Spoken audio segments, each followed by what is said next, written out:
Final आम्ही पोचलो आहोत, ज्याची आम्ही आतून वाट बघत होतो तो म्हणजे रत्नदुर्ग किल्ला. शिवाजी महाराजांच्या अनेक किल्ल्यांपैकी हा एक किल्ला आहे. प्रवेशद्वार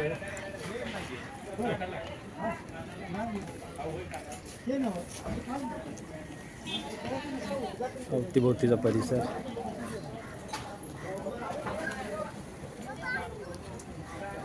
आहे रत्नदुर्ग किल्ल्याच्या पायथ्याशी. तिथून हा किल्ला पाहण्यासाठी सुरू होतो त्या ठिकाणावर उभा आहे. आणि आता इथून आपण बघूया आतमध्ये किल्ल्याचं कसं काय रूप आहे ते आपल्याला पाहायला मिळेल या व्हिडिओद्वारे. चला आता मी आतमध्ये चाललो आहे.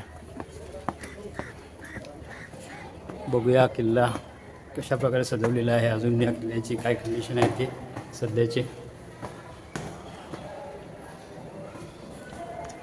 किल्ल्याच्या आतमध्ये प्रवेश करता तिथे एक श्री देवी भगवती मंदिर, भगवती देवीचं मंदिर आहे. आजूबाजूचे परिसर प्रेक्षक फोटो काढण्यामध्ये मग्न आहेत.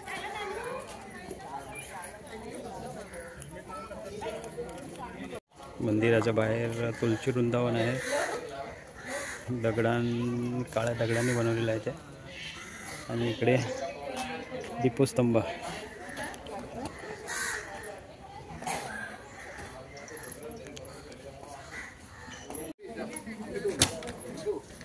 दर्या सारंग कान्होजी आगरे यांचा पुतळा इथे आहे.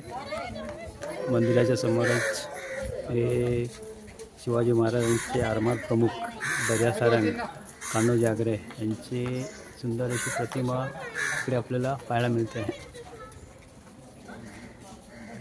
समोर जाऊया, बघूया समोर ज्या भिंती असतात किल्ल्याच्या, त्या भिंतीच्या समोरचा परिसर आपल्याला कसा दिसतोय.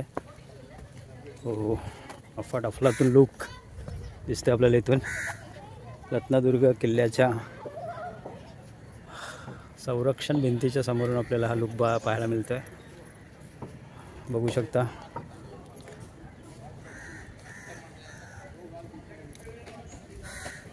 संपूर्ण किल्ल्याचा समोरील परिसर मी तुम्हाला या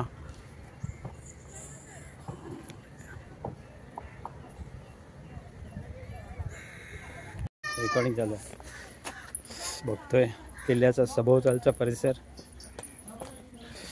आपल्याला इथे बसक्या बुरुज पाहायला मिळत आहे. बुरुजाचं नाव आहे बसक्या.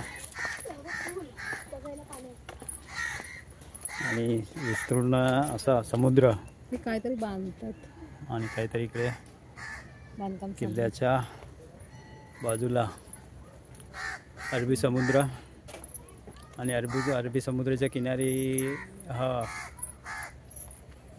किनाऱ्याला लाभलेला रत्नदुर्ग किल्ला.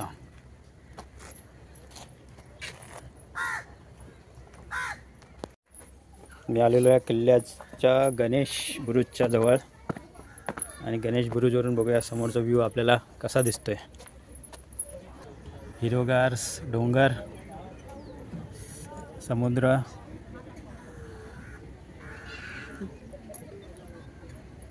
बायको त्या नजाऱ्याचा आनंद घेताने. प्रवेशद्वार मी तुम्हाला गणेश बुरुजच्या इथून दाखवतोय. समोर लाभलेला अफाट अरबी समुद्र. किल्ल्याच्या समोर आपल्याला दिसते रत्नदुर्ग शिवसृष्टी, जी नवीनच उभारण्यात आलेली आहे.